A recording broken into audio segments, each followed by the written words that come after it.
Assalamualaikum warahmatullahi wabarakatuh. Semangat pagi, salam sehat dan bahagia untuk kita semua. Perkenalkan, saya Salut, calon guru penggerak angkatan 11 dari SMP Negeri 3 Kroya, Kabupaten Cilacap, Provinsi Jawa Tengah. Pada kesempatan yang baik ini, saya akan menampilkan video diseminasi penyebaran pemahaman modul 1.4, yaitu tentang budaya positif. Selamat menyaksikan, semoga bermanfaat. Wassalamualaikum warahmatullahi wabarakatuh. Salam guru penggerak, tergerak, bergerak, menggerakkan.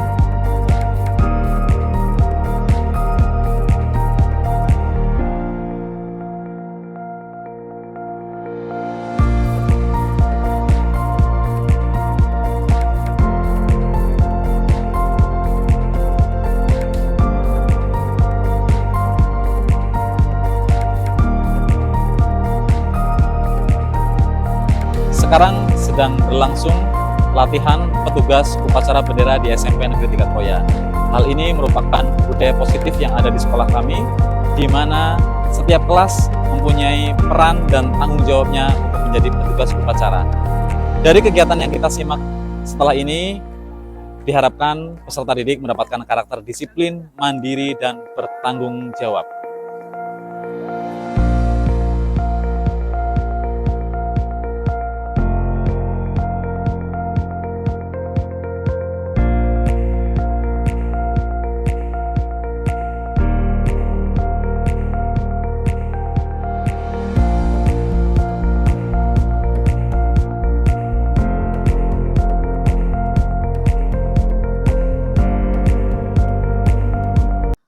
Bismillahirrahmanirrahim. Assalamualaikum warahmatullahi wabarakatuh.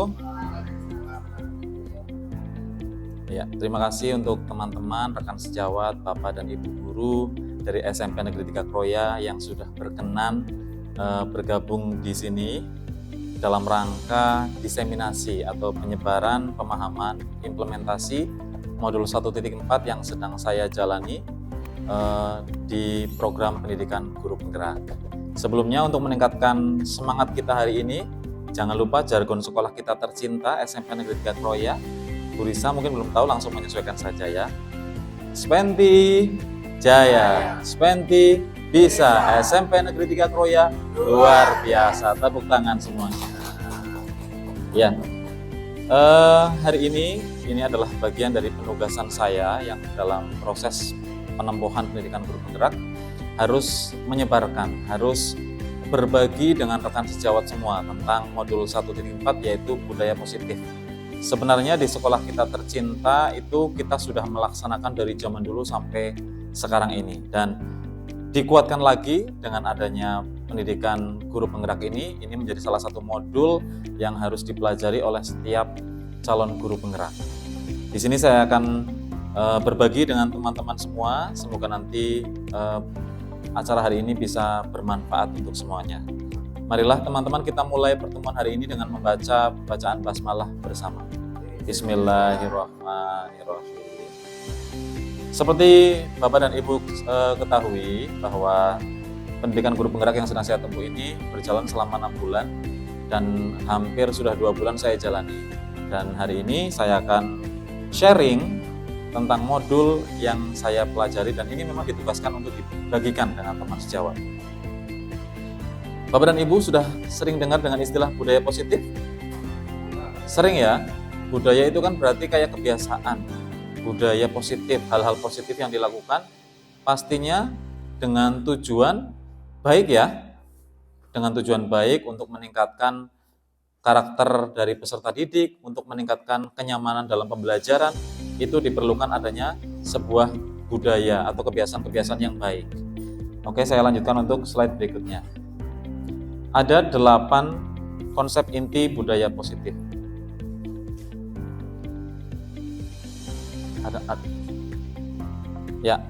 Ada 8 konsep inti budaya positif yang akan kita pelajari bareng-bareng hari ini. Yang pertama yaitu perubahan paradigma belajar, yang kedua yaitu disiplin positif, yang ketiga adalah nilai-nilai kebajikan, yang keempat adalah kebutuhan dasar manusia. Berikutnya adalah motivasi perilaku manusia, posisi kontrol guru, keyakinan kelas dan segitiga restitusi ya. Dulu Pak Dahlan sudah pernah menyampaikan tentang keyakinan kelas dan beberapa kelas, hampir semua kelas sudah membuat keyakinan kelas tersebut. Oke, kita lanjutkan dengan paradigma belajar. Seperti Bapak dan Ibu ketahui ya, bahwa kurikulum yang sedang kita jalani sekarang, kurikulum Merdeka, itu sedang digaungkan ya kan, sedang digaungkan dengan sebuah paradigma pembelajaran yang baru, yaitu pembelajaran yang berpusat kepada murid atau pembelajaran berdiferensiasi.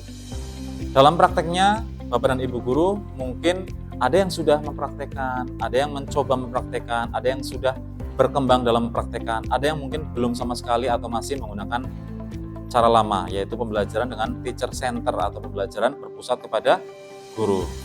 Kita introspeksi, refleksikan kepada diri kita, apakah kita sudah atau belum. Nah, itu kembali ke motivasi intrinsik kita masing-masing. Semoga nanti dengan adanya diseminasi ini, ke depan semakin kita solid berkolaborasi untuk melakukan pembelajaran dengan berpusat kepada murid. Pembelajaran dengan paradigma baru merupakan pembelajaran yang dirancang berdasarkan prinsip pembelajaran berdiferensiasi, sehingga peserta didik belajar sesuai dengan kebutuhannya, berdasarkan tahap perkembangannya, sesuai dengan teori psikologi modern untuk mewujudkan profil pelajar Pancasila. Nah, muara dari kurikulum Merdeka adalah 6 dimensi yang ada dalam profil pelajar Pancasila. Beriman dan bertakwa, berakhlak mulia, bernalar kritis, mandiri, kreatif, dan berkepentingan global, dan seterusnya. Itu adalah muara yang kita tuju sesuai dengan visi sekolah kita. Visi sekolah kita sudah mencantumkan beberapa dimensi, alhamdulillah ya. Beriman dan bertakwa, berakhlak mulia. Terus ada 2 yang sudah dimasukkan dalam visi sekolah kita. Kedepannya nanti semoga saja pada saat penyusunan visi sekolah, semua dimensi itu bisa masuk ke dalam visi sehingga tujuan dari sekolah kita bisa sesuai dengan tujuan dari kurikulum yang sedang kita jalani, yaitu kurikulum Merdeka. Kita lanjutkan lagi Bapak dan Ibu. Ya, oke. Masih semangat? Masih. Oke. Seperti yang tadi yang saya sampaikan, profil pelajar Pancasila ada beriman dan bertakwa pada Tuhan Yang Maha Esa dan berakhlak mulia, berkebinekaan global, bergotong royong, kreatif, bernalar kritis, dan mandiri. Oke, kita lanjutkan. Nah, akan saya sampaikan mikroskopi teori kontrol dari William Glasser. Nah, di sini ada pemahaman-pemahaman yang masih miskonsepsi, masih keliru, ya, bahwa kita sebagai guru punya andil untuk mengontrol siswa. Benar atau salah? Kira-kira Pak Ilham? Benar. Oke, pendapatnya saya terima dulu.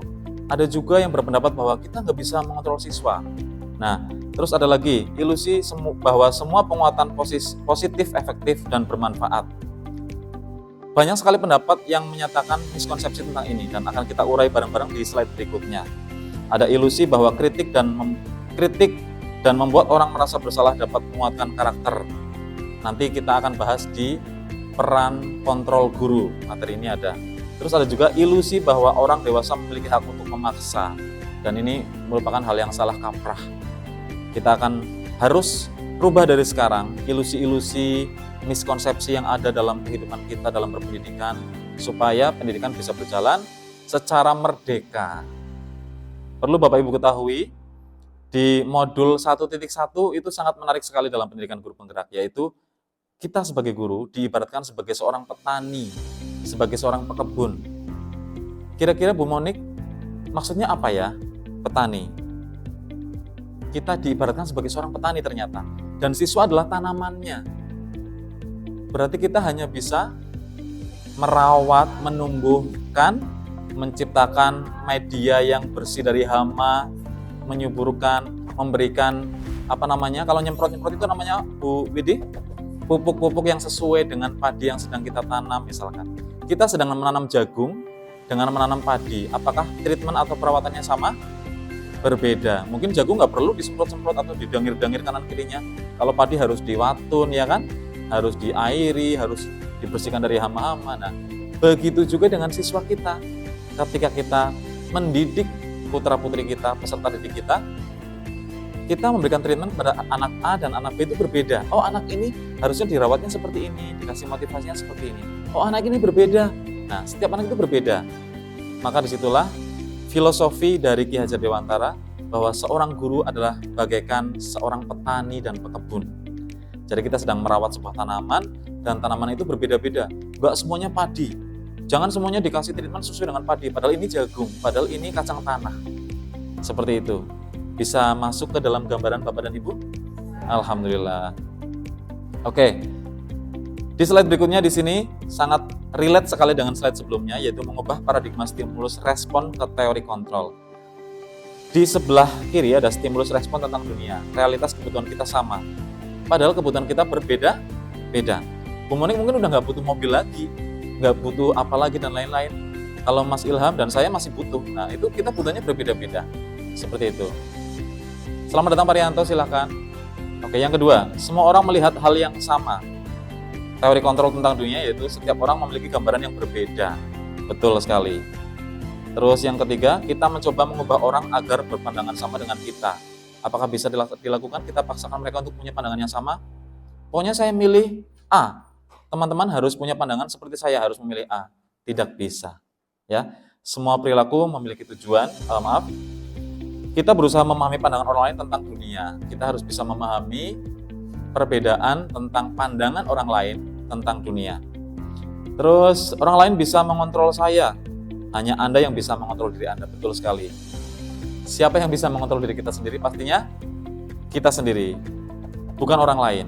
Saya nggak bisa mengontrol Pak Ilham, saya nggak bisa mengontrol polusi. Yang bisa mengontrol diri kita adalah diri kita sendiri. Disinilah miskonsepsi itu yang harus kita luruskan. Pemaksaan ada pada saat rujukan gagal. Nah, kolaborasi dan konsensus menciptakan pilihan-pilihan baru. Betul sekali. Dalam bekerja sama dalam kehidupan kita bareng-bareng di sekolahan, tentunya kita nggak bisa saling memaksa satu sama lain. Betul nggak Bapak Ibu? Betul. Yang bisa adalah kita berkolaborasi, menciptakan konsensus untuk menciptakan pilihan-pilihan baru. Yang terakhir adalah model berpikir menang dan kalah. Itu salah, dan yang benar adalah model berpikir menang dan menang, win-win solution. Jadi dalam pembelajaran di kelas Bapak dan Ibu, jangan sampai ada anak yang merasa kalah. Ciptakan setiap anak itu sebagai seorang pemenang.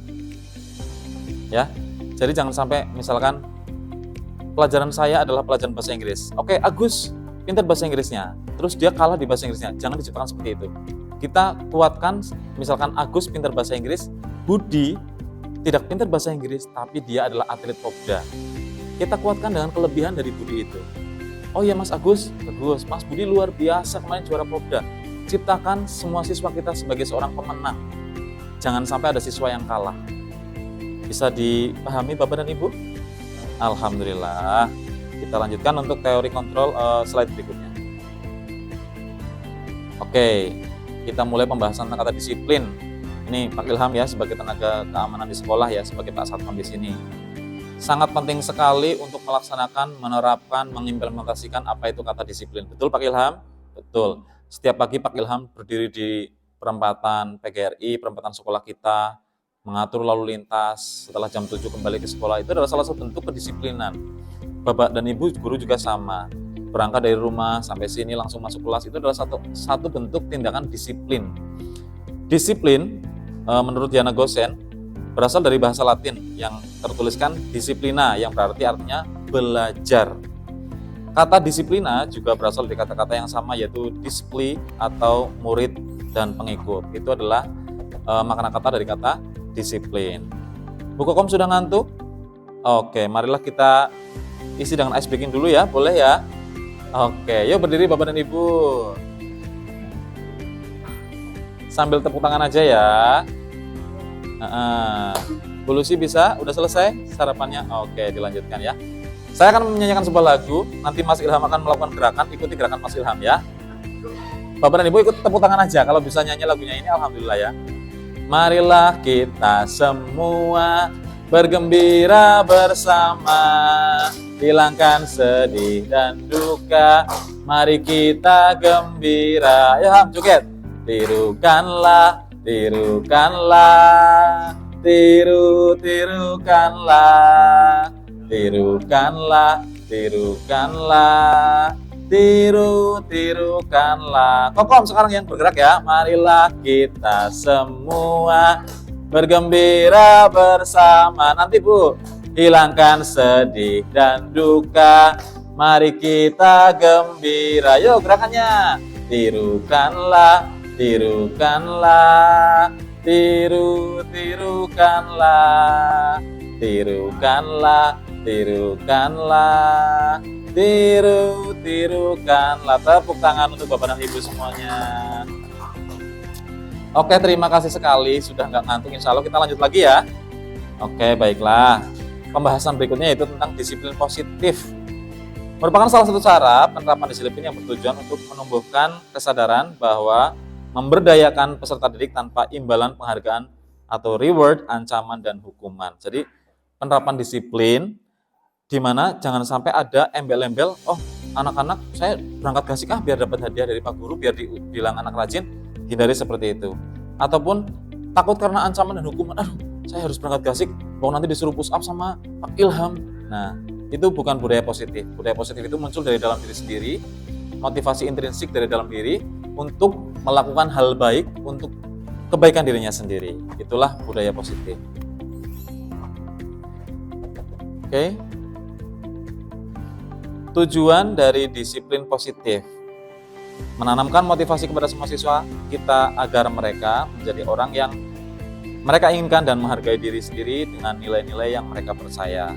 Motivasi ini berasal dari diri siswa, internal dari dalam, sehingga akan berdampak jangka panjang dan tidak akan terpengaruh dengan adanya hukuman dan hadiah. Seperti tadi yang saya ceritakan, teman-teman Bapak Ibu guru hebat di sini, bahwa untuk menerapkan disiplin positif itu, monggo Pak Dahlan selamat bergabung di tugas saya, seperti tugas Pak Dahlan kemarin ya. Untuk melaksanakan budaya positif itu, anak-anak tidak boleh ada embel-embel karena saya takut dihukum, karena saya pengen dapat apresiasi, saya dapat ancaman dari Bapak dan Ibu guru, nggak boleh. Tapi budaya positif itu dilakukan anak dari dalam diri sendiri, untuk mereka sendiri, untuk kebaikan mereka. Saya lanjutkan, Bapak Ibu? Oke. Sebagai pendidik, tujuan kita adalah menciptakan peserta didik yang memiliki disiplin diri, sehingga mereka berperilaku mengacu kepada nilai-nilai kebajikan universal dan memiliki motivasi intrinsik dalam perubahan-perubahan ke arah yang lebih baik. Nah, Bapak dan Ibu kan ini sudah bikin keyakinan kelas ini ya, di masing-masing kelas itu semuanya adalah nilai-nilai kebajikan universal. Contoh-contoh yang tertulis di keyakinan kelas kan apa ya Bu Ratna ya? Dulu yang kita berbagi itu, menjaga kebersihan, terus menghargai waktu, saling menghormati, itu semuanya nilai-nilai kebajikan. Nanti akan kita ulas lagi di slide berikutnya. Kita lanjutkan. Nilai-nilai kebajikan, nilai yang disepakati bersama, terlepas dari suku bangsa, agama, bahasa, maupun latar belakangnya. Jadi nanti, seperti yang sudah kita praktekkan, kita semuanya sudah mempraktekkan, alhamdulillah. Anak-anak kita ajak bareng-bareng untuk membuat sebuah keyakinan kelas. Kita uraikan dari peraturan kelas terlebih dahulu. Tidak boleh membuang sampah, tidak boleh apa. Nanti kita transfer menjadi kalimat positif. Dari kalimat positif akan menjadi nilai kebajikan. Contoh, kalau zaman dulu sebelum ada pendidikan guru penggerak, itu kan tata tertib kelas kan tidak boleh membuang sampah sembarangan, betul? Nah, untuk membuat sebuah nilai keyakinan kelas, kata tidak boleh itu kan negatif. Kita rubah menjadi positif dulu. Buanglah sampah pada tempatnya, itu sudah kalimat positif. Kita transfer lagi ke dalam nilai kebajikan. Dari membuang sampah pada tempatnya itu, nilai kebajikannya adalah menjaga kebersihan. Jadi mereka meyakini dalam diri, oh iya, saya sebagai siswa kelas 9A, saya harus menjaga kebersihan. Itulah nilai kebajikan, menjaga kebersihan. Berasal dari peraturan kelas kalimat negatif, dirubah menjadi kalimat positif, dari kalimat positif, kita rubah menjadi nilai kebajikan. Bisa dilanjutkan Bu Monik? Alhamdulillah. Oke. Contoh nilai-nilai kebajikan universal di sebuah institusi dan juga organisasi. Profil pelajar Pancasila sudah sangat terkenal sekali dan kita sudah bahas tadi ya. Itu beriman dan bertakwa, mandiri, kreatif, itu nilai-nilai kebajikan. Terus menurut Ibu PYP Swiss, toleransi, rasa hormat, integritas, mandiri, menghargai, antusias, empati, keingintahuan. Nah, empati ini ya harusnya dimasukkan dalam keyakinan kelas ya, biar anak punya empati. punya rasa tepos liro, bisa menghargai apa yang orang lain rasakan. Keterampilan hidup atau life skill, dapat dipercaya, lurus hati, pendengar yang aktif, tidak merendahkan orang lain, memberikan yang terbaik dari diri. Oke, saya izin lanjutkan ke slide berikutnya. Ini topik berikutnya sangat menarik sekali, karena ini sangat relate dengan kita sebagai manusia. Saya juga jadi sadar, ternyata itu bagian dari kebutuhan dasar. Ketika saya sering sedih, ketika saya tidak disayangi sama manusia lain, itu ternyata kebutuhan dasar manusia itu disayangi sama orang lain. Itu merupakan kebutuhan dasar. Jadi jangan salahkan diri kita ketika kita galau, ketika kita sedikit uring-uringan. Nah, itu wajar dan manusiawi sekali. Unsur-unsur yang dibutuhkan manusia dalam mempertahankan keseimbangan fisiologis maupun psikologis yang bertujuan untuk mempertahankan kehidupan maupun kesehatan. Oke, 5 kebutuhan dasar manusia menurut Dr. William Glazer. Yang pertama yaitu bertahan hidup, pastinya ya. Kita bertahan hidup dengan cara makan. Butuh pakaian kan ya? Pakaian. Monggo Bu Manis. Butuh tempat tinggal? Butuh, itu salah satu kebutuhan dasar. Keamanan. Kita butuh aman kan ya? Safe ya. Bekerja di sini butuh aman. Tinggal di rumah juga butuh aman, ya kan? Bu Anis, monggo Bu Anis bisa duduk di depan, nggak apa-apa. Ada jam Bu Anis? Ya, silakan duduk ya. Nggak apa-apa. Sambil dibawa minumnya nggak apa-apa. Terus kesehatan juga, betul sekali, untuk bertahan hidup itu kan kita harus makan, harus sehat, harus safety. Nah, itu kebutuhan dasar. Yang kedua yaitu kasih sayang dan rasa diterima. Nah, di sini jadi paham saya. Ya, Bapak Ibu mungkin yang belum paham juga bareng-bareng sama saya. Ternyata rasa kasih sayang dan rasa diterima itu kebutuhan dasar dari setiap manusia. Rasa diterima, berbagi, dipedulikan. Kadang-kadang kita nggak ada yang peduli sama kita. Kita pernah merasa, wah nggak ada yang peduli sama saya merasa sedih sendiri ya. Nah, itu ternyata memang kita butuh itu. Itu merupakan kebutuhan dasar. Menjadi bagian dalam kelompok, ya nyuruh disengi, ya benar, itu kebutuhan dasar ya.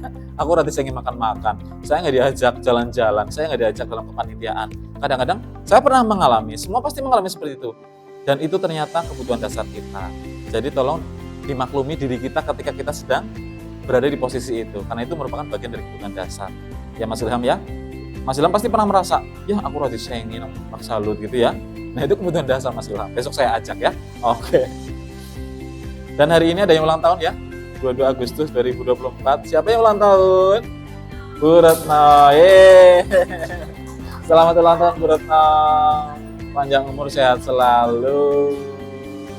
Ya, sukses, berkah dunia akhirat, bahagia selalu. Amin. Ya. Kita lanjutkan untuk kebutuhan dasar yang ketiga yaitu penguasaan.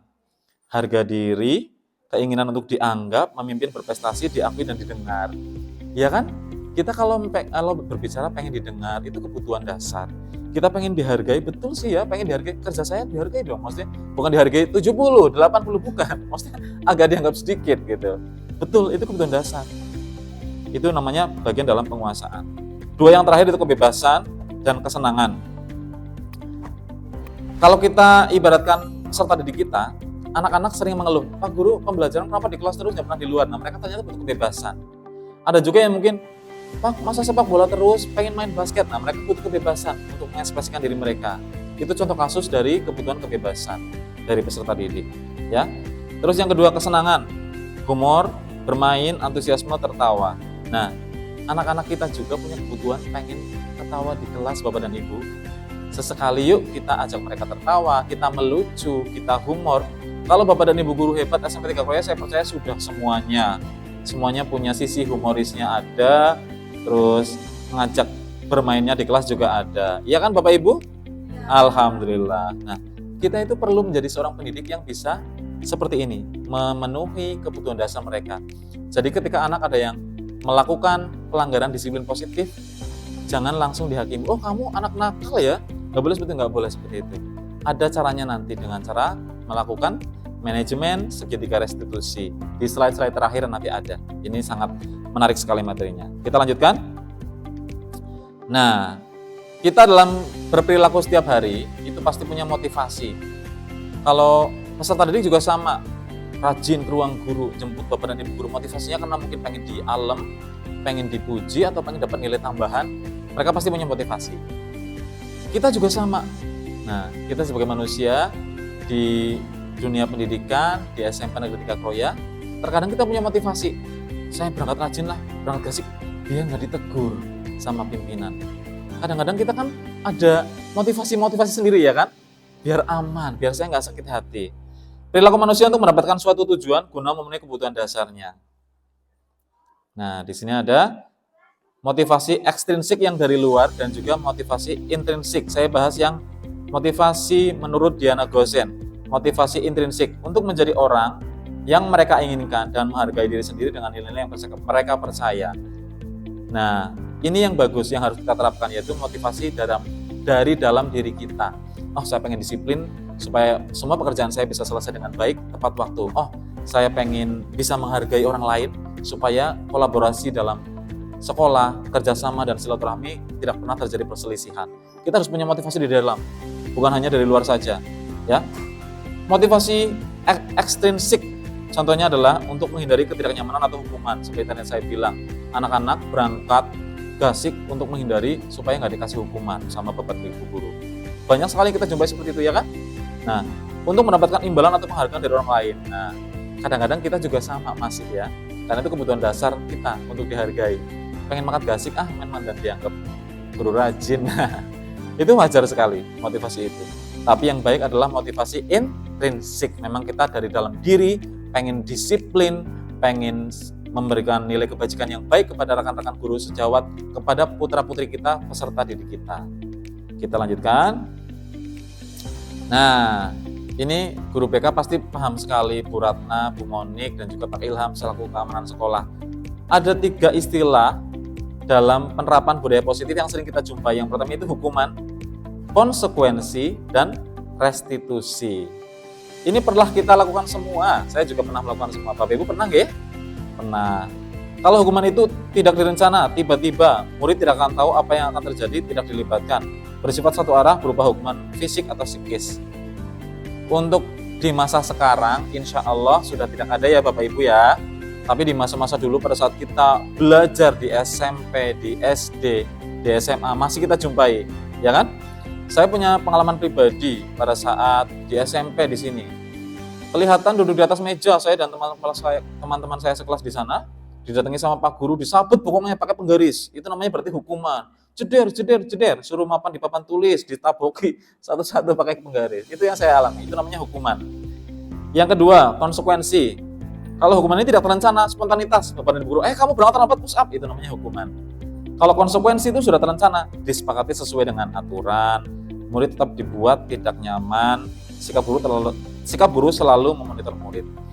Ini juga pernah ada sistem poin ya, di sekolah kita dulu pernah ada grade poin, itu namanya konsekuensi. Jadi ketika melanggar berapa poin, konsekuensinya apa?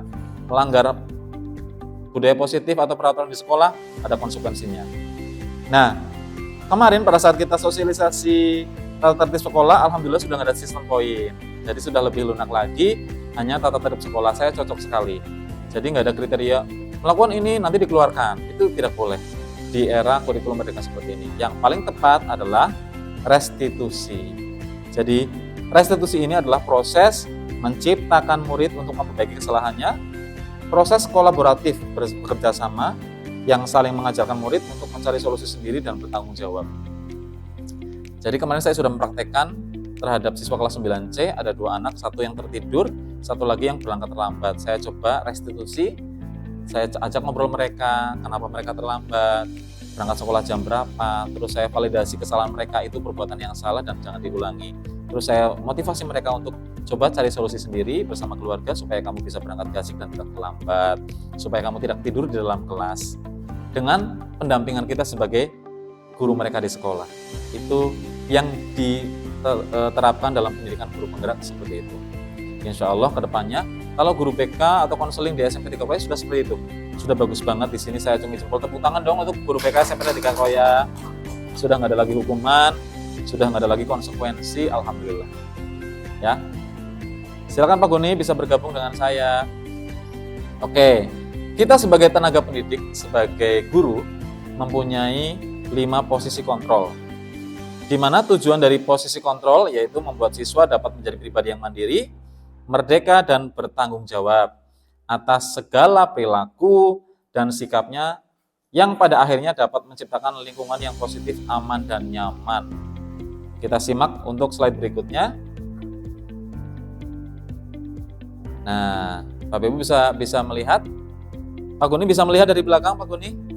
Bisa dibacakan posisi kontrol guru yang pertama yaitu sebagai penghukum. Yang kedua, Pak Bulusi, pembuat rasa bersalah. Betul sekali. Bu Ratna yang ketiga yaitu teman. Yang keempat Bu Widi sebagai pemantau. Yang kelima Pak Ilham sebagai manajer. Oke, di sini ada ilustrasi, sebuah ilustrasi. Pak Guni bisa ke depannya ya Pak, biar kelihatan di kamera. Ya, kasus siswa tidak memakai atribut lengkap saat upacara. Jadi pada saat upacara bendera, ini contoh kasus ya, ilustrasi sedikit. Ada anak yang tidak pakai topi atau dasi. Guru sebagai penghukum, dia akan melakukan hormat pada bendera selama 1 jam. Ini pernah ya? Pernah. Nah, ini posisi kita sebagai penghukum. Pernah menyanyikan Indonesia Raya gitu kan ya, bolak-balik itu pernah. Itu posisi kita sebagai penghukum, di situ gambarannya. Sebagai pembuat rasa bersalah. Berapa kali ibu bapak guru harus memberitahu kamu? Selalu saja mengecewakan ibu dan bapak. Jadi membuat merasa anak itu merasa bersalah. Piye tong sini bapak dan ibu guru salah meneh. Seperti itu. Sebagai teman bisa disampaikan sebuah dialog seperti ini. Ayo dong ikuti peraturan sekolah, tolong bantu bapak ibu, jangan sudah lain kali jangan diulangi lagi. Jadi kita kayak sebagai teman mereka. Rasanya, feel-nya. Pemantau, hanya memantau saja. Kamu telah melanggar peraturan sekolah, kamu tahu konsekuensinya. Setelah upacara, kamu beli atribut sana di koperasi, hanya memantau saja. Beli di sana, dipantau. Yang manajer, nah ini yang paling tepat, yang diharapkan ya manajer. Apa kamu tahu kesalahan kamu? Kira-kira bagaimana kamu memperbaiki kesalahan kamu? Nah itulah peran guru sebagai manajer. Untuk sekarang, Bapak dan Ibu berada di posisi apa kontrolnya? Teman, oke, Bu Anies sebagai teman. Terima kasih Bu Anies sudah berpendapat. Pak Ilham dengan anak-anak sebagai posisi apa? Sekarang? Manajer, bagus. Bu Monik? Manajer. Ibu Risa? Yang sudah dialami nggak apa-apa, kita kan lagi sharing. Teman, betul kan? Bu Risa masih muda banget ya. Oke, Bu Ratna? Manajer, alhamdulillah. Bu Lucy? Oke, Pak Guni? Kekasih. Pak Guni sebagai apa? Mungkin teman. Pernah memberikan hukuman Pak Guni sama? Belum pernah. Pernah ngobrol berdua, kenapa nggak belajar, kenapa nilainya rendah, gitu pernah nggak? Pernah. Berarti Pak Guni juga sudah pernah mempraktekkan sebagai manajer. Alhamdulillah. Tepuk tangan untuk kita semua. Guru SMP 3 Kroya sudah bisa berperan kontrol yang baik. Insya Allah sudah nggak ada penghukum lagi ya. Insya Allah sudah nggak ada penghukum lagi zaman sekarang. Oke. Kita akan simak sebuah tayangan tentang penerapan dari budaya positif. Silakan bisa disimak dulu terlebih dahulu Bapak dan Ibu. Monggo Bu Ani, nggak apa-apa? Silakan, Bu Linda, monggo. Ya santai saja nggak apa-apa. Ini nggak ada suaranya ya. Dilihat tulisannya saja nggak ya? Sebentar, kok bisa? Oh ya nggak bisa ya? Biar nggak apa-apa. Kita simak bareng-bareng.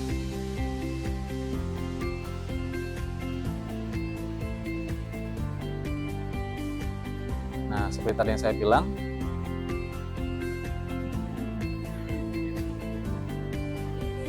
ini ada adegan ya, adegan direkam secara terpisah.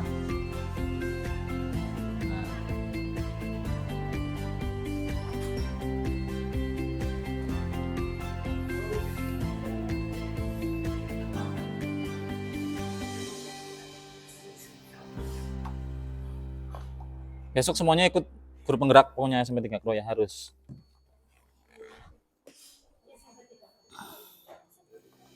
AUX mode. Bluetooth mode. Malas. Gak kapok-kapok sih kamu. Sudah berapa kali mengingatkan? Sana, kamu keliling lapangan basket 2 kali. Berapa Makasih ya, Bu. Kenapa? Kamu orang ibu. Berani-beraninya jawab. Sudah terlambat, masih berani jawab pula. Sekarang, keliling lapangan basket, lima kali sekalian. Biar kapok. Hah, pergi sana ke lapangan basket. Posisi pendukung biasanya berbicara dengan nada tinggi, menghadap, menunjuk-nunjuk, menyakiti, dan mengundur. Hukuman bisa berupa fisik maupun psikis. Cek, itu tadi contoh penghukum ya. Peran guru kontrol sebagai penghukum. Namun berada pada posisi adalah murid cenderung akan memberontak, bahkan menyimpan dendam. Betul sekali ya Bapak Ibu ya. Mereka pasti menyimpan dendam dan berdoa yang jelek-jelek untuk kita. Iya, iya kan? Kita lihat untuk adegan yang kedua.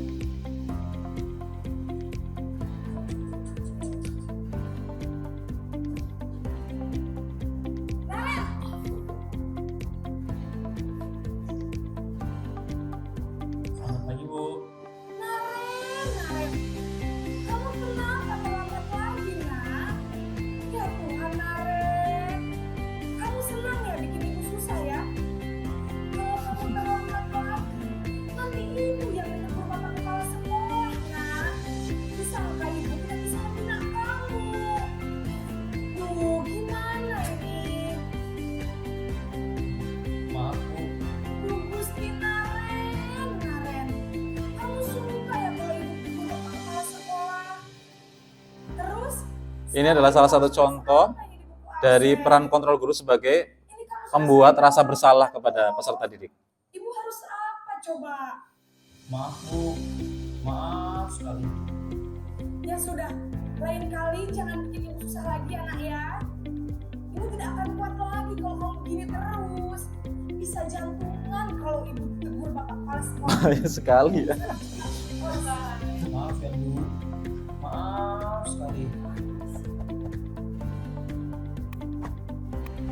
Posisi pembuat rasa bersalah berbicara dengan nada tenang, cenderung lembut, namun kata-kata yang diutarakan membuat murid merasa menjadi orang yang gagal, memandang diri dirinya sendiri, merasa tidak berharga, dan tidak sanggup membahagiakan orang lain. Ketika guru mengambil posisi pembuat rasa bersalah, murid akan menganggap dirinya yang bersalah dan ia akan menyimpan emosi negatif tersebut dalam dirinya. Untuk selanjutnya yaitu posisi kontrol sebagai teman. Ini videonya pelakunya ganteng sekali ya. Mirip Pak Ilham dan Pak Goni, ini ganteng banget.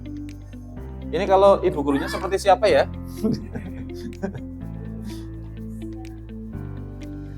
Selamat pagi. Wah, sudah jam berapa ini nak? Waduh, sok besti ya.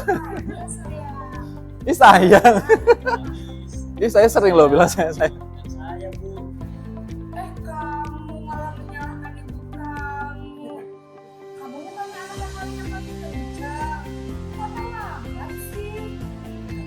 Iya, Bu. Saya memang terlambat banget tadi. Jadi, biarpun saya lari kencang, tetap gak kekejar, Bu. Ya sudah sana. Nanti lain kali larinya lebih kenceng lagi ya. Biar gak terlambat lagi. Bikin senang ibu. Demi ibu. Bisa kan? Bisa. Luar biasa sekali. Monggo Bu Nining, nggak apa-apa masuk aja. Masuk. Aku ini ada-ada saja. Demi ibu kok ya. Luar biasa. Posisi teman, guru berbicara dengan nada suara ramah, akrab, cenderung bersenda gurau untuk menjaga suasana tetap santai. Murid akan merasa senang, aman, dan akrab dengan Posisi ini kalau kita perhatikan juga bagus juga untuk peserta didik, jadi mereka merasa nyaman, mereka lebih terbuka sama kita ketika ada kendala ataupun masalah yang mereka hadapi. hubungan eksternal, maka ada faktor ketergantungan dari murid kepada orang tertentu. Di sini guru absennya, sehingga di lain waktu murid bisa berperilaku baik, namun hanya kepada orang-orang tertentu saja.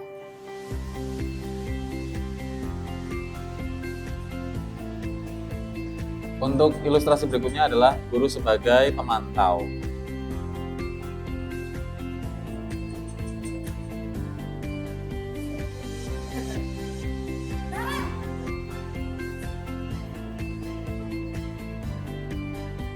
Selamat pagi Bu. Naren, apa peraturan sekolah kita tentang jam berapa kita harus masuk sekolah, Nak? Kita harus di sekolah jam 7 Bu. Iya betul, sekarang sudah jam 7.20. Naren sudah tahu konsekuensinya jika terlambat hadir. Paham Bu, saya harus tinggal kelas pas jam istirahat selama 20 menit. Iya benar, konsekuensinya demikian. Jadi nanti jam 9.30 pas istirahat, kamu harus tinggal di kelas, kerjakan tugas tambahan untuk ketinggalan kamu, ya.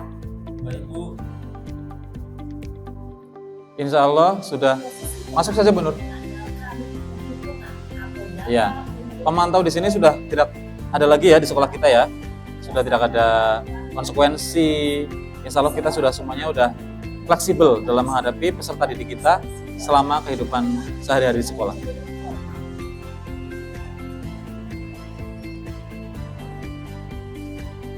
Inilah posisi yang harus ada pada diri kita, yaitu sebagai manajer. Kita lihat ilustrasinya seperti apa.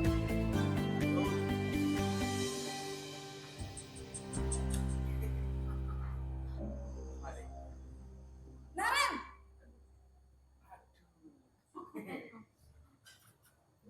Selamat pagi Bu.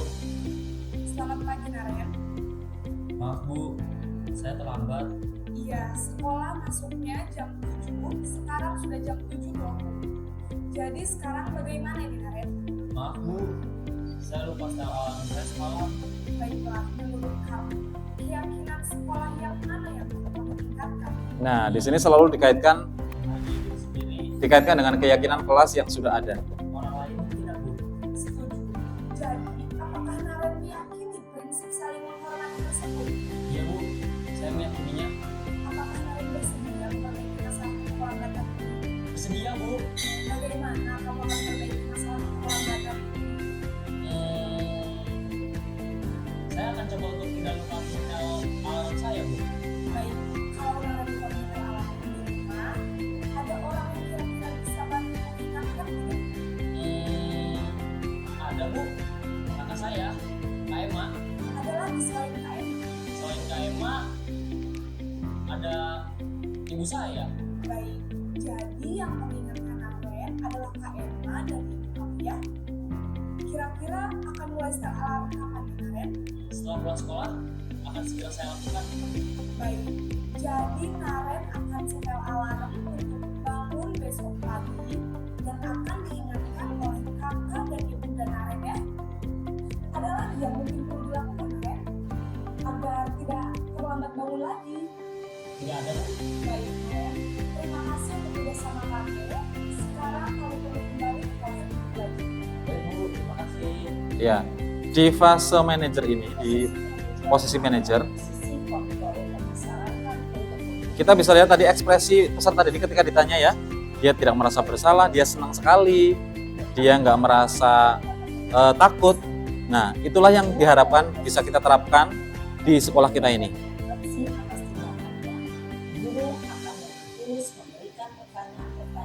Dan solusi itu datang dari siswa sendiri. Kita hanya memotivasi, mendampingi supaya peserta didik kita bisa mencari solusi dari apa yang dia lakukan, yang dia langgar dari budaya positif. Kira-kira posisi mana yang paling ideal?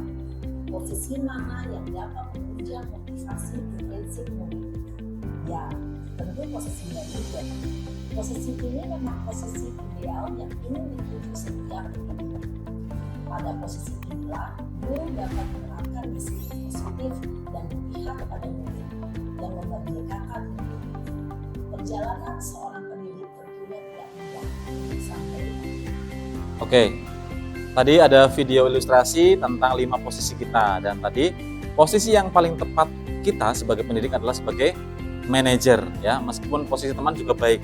Tapi ketika kita lihat ekspresi anak ketika ditanya berangkat jam berapa, kenapa nggak berangkat, kenapa terlambat, siapa yang akan menyetel alarm, jawaban dari peserta didik sangat ceria, ya kan, nggak ada ketakutan dan semangat untuk memperbaikinya.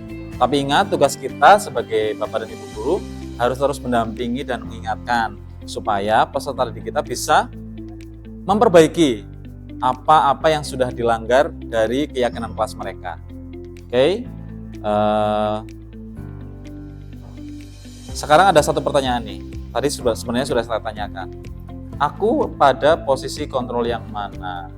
Ya. Ada yang menjawab teman, manajer, alhamdulillah. Dan kedepannya, yuk kita bareng-bareng bisa mengambil peran sebagai posisi manajer. Oke. Silakan Bu Subaida.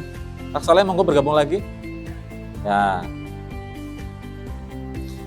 Oke, sekarang ada ilustrasi lagi berupa kalimat. Teman-teman Bapak Ibu guru hebat, coba kita bareng-bareng yuk. Bareng-bareng kita ulas dari kalimat itu posisi apa? Di yang pertama yaitu, saya kecewa sekali denganmu, patuhi aturan saya atau awas nanti, kamu selalu saja salah. Itu posisi apa kira-kira?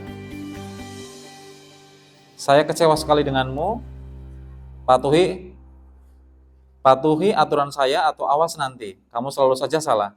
Pembuat merasa bersalah. Oke. Yang kedua, kamu tidak pernah benar melakukannya. Bapak sangat kecewa dengan kamu.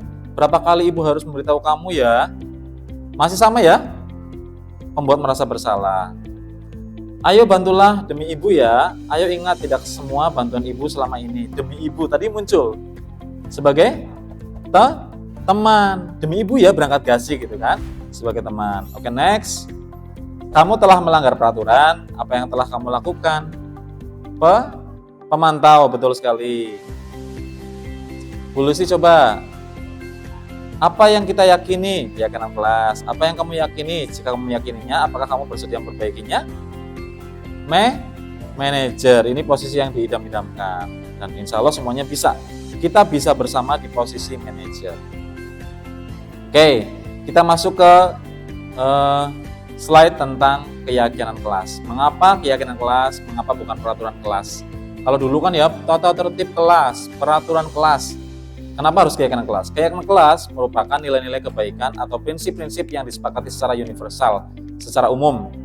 Orang akan lebih semangat atau tergerak untuk melaksanakan keyakinannya daripada hanya mengikuti aturan. Betul sekali.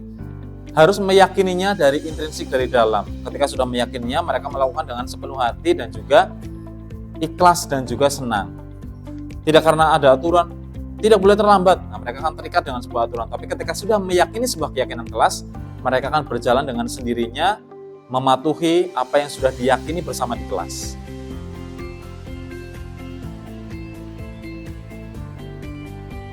Untuk membentuk sebuah keyakinan kelas, ya, pembentukan keyakinan kelas ada beberapa poin yang harus diperhatikan, yaitu bersifat abstrak, berupa pertanyaan universal, dibuat dalam pernyataan positif, kalimat positif, singkat, jelas agar mudah diingat, sesuaikan dengan kondisi kelas, semua warga dilibatkan saat pembuatan keyakinan kelas. Betul sekali. Kita semua kemarin sudah mempraktekkan di kelas membuat keyakinan kelas. Kita libatkan semua murid ya. Kita libatkan semua murid untuk bisa berpendapat, untuk bisa usul nilai-nilai apa yang akan dimasukkan dalam keyakinan kelas. Oke, nggak usah nyanyi ya. Mau nyanyi? Nggak usah, lewati saja. Oke. Nah, kita sebagai manajer ketika menghadapi peserta didik dan murid yang melanggar keyakinan kelas atau melanggar tata tertib yang ada di sekolah, kita bisa melakukan dengan cara melakukan restitusi, yaitu segitiga restitusi. Nah, restitusi merupakan proses menciptakan posisi bagi siswa untuk memperbaiki kesalahan mereka sehingga mereka bisa kembali pada kelompoknya dengan karakter yang lebih kuat. Restitusi dapat membantu siswa menjadi lebih mempunyai tujuan, disiplin positif, dan memulihkan dirinya ketika berbuat kesalahan. Restitusi menguntungkan korban dan si pembuat salah. Win-win solution. Jadi nggak ada yang kalah di sini, ya, semuanya adalah pemenang. Segitiga restitusi itu ada 3 tahapan, Bapak dan Ibu. Yang pertama adalah menstabilkan identitas. Yang kedua, validasi tindakan yang salah. Dan yang terakhir adalah menanyakan tentang keyakinan. segitiga restitusi ini adalah sebuah dialog yang dilakukan oleh kita sebagai bapak dan ibu guru dan juga orang tua untuk menghasilkan murid yang mandiri dan tanggung jawab. Jadi murid atau peserta didik itu kita ajak untuk mencari solusi sendiri. Seperti tadi videonya, kamu bisa menyelesaikan masalah kamu dengan cara apa? Menyetel alarm. Mulai kapan sepulang sekolah? Oke, siapa lagi kira-kira yang ketika kamu lupa? Nah, kita sarankan terus. Kita selalu memotivasi, kita dampingi mereka supaya bisa mencari solusi dari apa yang mereka alami, apa yang mereka jadikan sebagai masalah dalam kehidupan mereka. Seperti itu. Jadi kita berdialog, tenang, duduk, mengajak diskusi, ngobrol, supaya ada solusi. Itu lebih baik daripada kita berposisi sebagai penghukum, pemantau, dan juga yang lainnya. Sampai sini paham Bapak dan Ibu? Paham, bisa dilanjutkan? Oke, kita lanjutkan. Pada tahapan yang pertama, yaitu menstabilkan identitas. Berdasarkan prinsip bahwa membuat kesalahan adalah bagian dari proses pembelajaran. Kita bisa menggunakan kalimat-kalimat seperti yang ada contoh, berbuat salah itu wajar, tidak ada manusia yang sempurna. Ibu dan bapak juga pernah melakukan hal itu, kamu berhak merasa begitu.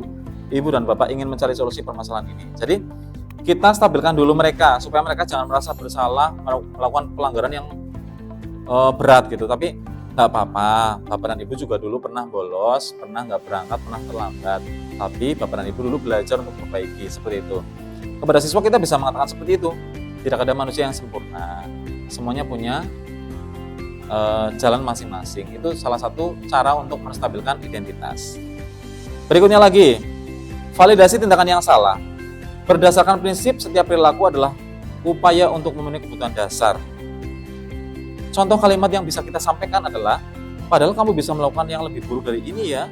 Terima kasih sekali kamu sudah nggak melakukan yang lebih buruk. Misalkan dia memukul teman, mungkin dia hanya melempar dengan buku. Nah, bisa diutarakan kalimat seperti itu. Kamu pasti punya alasan mengapa melakukan itu. Jadi kita telah terus. Ini Bu Monik pasti jagonya di sini untuk mengorek-ngorek, bertemu dengan anak yang mungkin melanggar keyakinan kelas. Kamu boleh mempertahankan sikap itu, tapi kamu harus menambah sikap baru. Mungkin sikapnya ada sikap yang perlu dipertahankan dan juga menemukan sikap yang baru.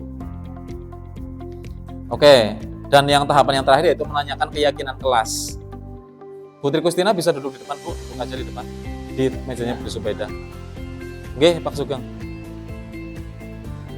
Berdasarkan teori kontrol bahwa pada dasarnya kita termotivasi secara intrinsik dari dalam. Jadi setiap peserta didik sudah ada keyakinan kelas, misalkan harus disiplin, harus saling menghargai, harus tidak boleh bullying, anti bullying dengan teman. Nah, itu sudah ada dalam keyakinan kelas. Kita tanyakan, ketika anak itu melanggar peraturan, misalkan dia nakal atau membuat teman jadi menangis dengan mengejek atau membuli, keyakinan kelas kamu apa di kelas? Saling menghargai. Nah, berarti kamu sudah melanggar keyakinan kamu sendiri, bisa diperbaiki. Kita tanya, kita berikan solusi. Solusinya dari mereka sendiri, kita hanya membimbing dan memotivasi. Apa keyakinan kelas kita, apa yang kita percaya sebagai kelas, apa nilai-nilai umum yang kita telah sepakati, kamu jadi orang yang seperti apa, bagaimana gambaran kelas ideal menurutmu. Itu kalimat-kalimat yang bisa kita sampaikan ketika di tahapan menanyakan keyakinan kelas.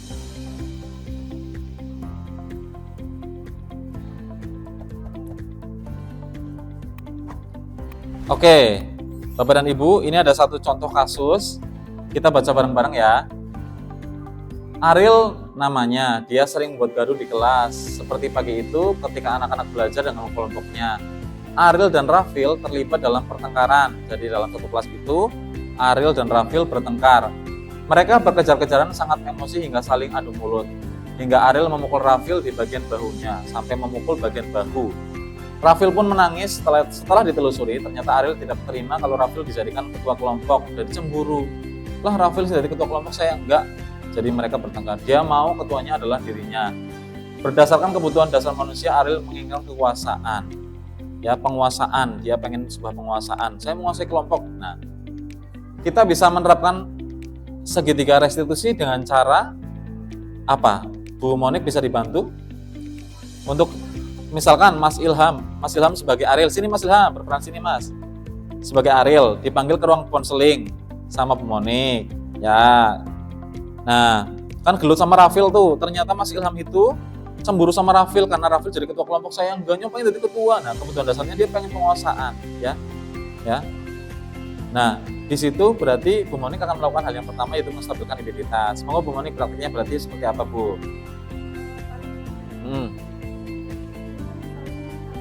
Itu anak.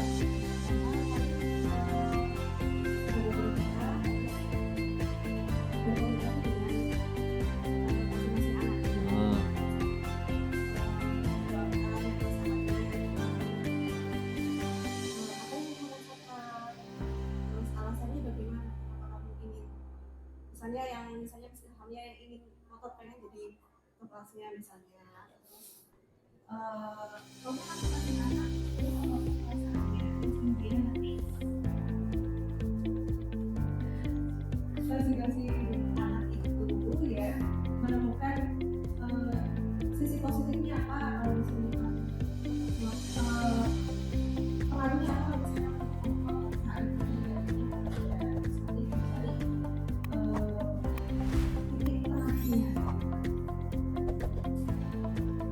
Ya, oke. Dan tentunya nanti di tahapan yang ketiga pasti akan menanyakan keyakinan kelasnya ya, Bu Monik ya. Di kelasnya Mas Ariel, nah itu ada keyakinan kelas apa? Saling menghormati. Nah, tentunya berarti Mas Ariel sudah melanggar keyakinan kelas yang sudah ada, karena dia tidak menghormati teman yang ditunjuk menjadi ketua kelompok. Betul? Betul, iya. Oke, terima kasih Pak Ilham dan juga Bu Monik sudah praktek segitiga restitusi. Silakan Pak Ilham kembali ke tempat. Oke.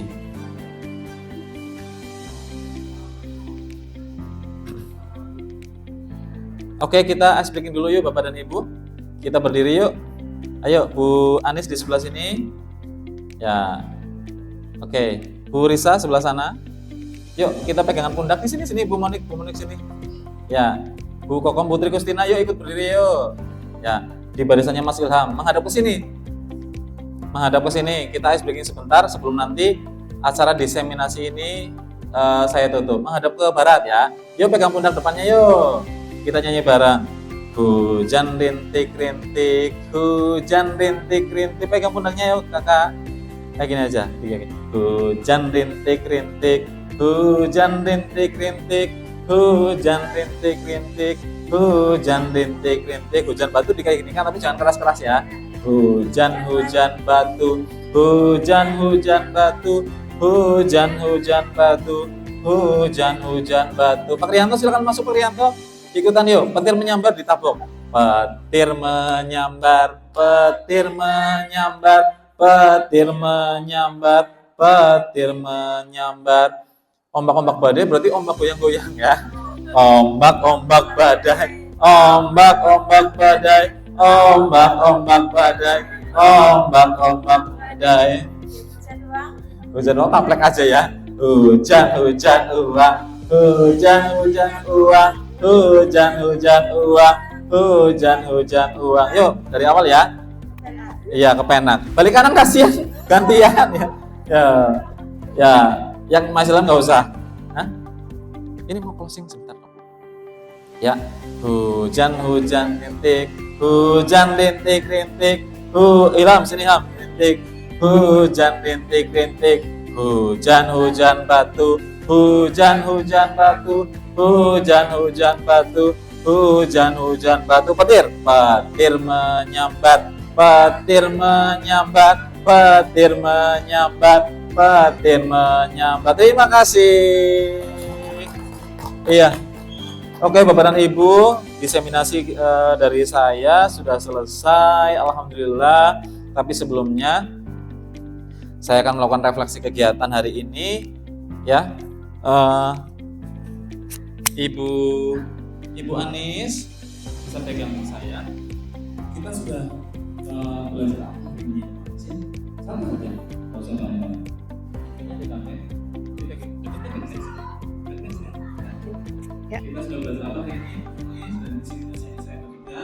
Belajar tentang bagaimana menjadi pengontrol, ya pengontrol yang baik sebagai manajer. Terima kasih Bu Anis. Satu lagi ke Bu Lisa ya Bu Lisa. Oke, Bu Lisa mau ada kelas. Bu Iko, satu hal yang Bu Iko dapatkan hari ini. Jadi tahu itu tadi segitiga restitusi. Betul sekali. Sebagai guru. Ya, terima kasih. Oke, refleksi sudah. Oke, kita sudah melakukan refleksi untuk kegiatan diseminasi hari ini. Alhamdulillah, terima kasih Bapak dan Ibu sudah berkenan mendampingi saya ikut dalam acara saya, yaitu diseminasi pemahaman tentang modul 1.4 yaitu budaya positif. Semoga kebaikan Bapak dan Ibu dibalas oleh Allah Subhanahu wa taala dengan kebaikan-kebaikan juga. Amin. Salam sehat, salam bahagia, salam guru penggerak, tergerak, bergerak, menggerakkan. Terima kasih. Wassalamualaikum warahmatullahi wabarakatuh.